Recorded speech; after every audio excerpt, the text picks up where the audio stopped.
高雙語港女 Christy 有幸參加中國記協聯合香港新聞聯、澳門記協、廣東省記協共同主辦的同心築夢，共謀發展粵港澳媒體灣區行第4場聯合採訪活動。來自內地及港澳30餘家媒體的50餘名青年記者 KOL 深入香港、澳門兩地，以香港由治及興新階段故事、澳門經濟適度多元發展為主題，展開為期6天的深度採訪，用全媒體視覺記錄粵港澳大灣區的發展活力。6月23日至26日，採訪團走進香港故宮文化博物館、中電集團、太古集團、海洋公園大熊貓館、香港科學院、五豐行上水屠房等，探秘香港能源發展、食品供應、創新生態和文化樞紐，報導產業發展、經濟騰飛、科技進步、文旅融合的香港新篇。香港特首接受採訪團視頻專訪，從粵港兩地合作，拼經濟、為民生，講好香港故事，維護國家安全5個維度，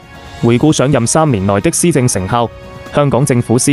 局長也與採訪團面對面交流，圍繞區域協同發展、經濟適度多元等熱點議題，詳細回應媒體關切，展現港澳在國家發展大局中的定位與規劃。高 Sir 相信各媒體老師也收穫頗豐，大家都感受到香港蓬勃的發展活力與無限潛力。下站我們將會去到澳門，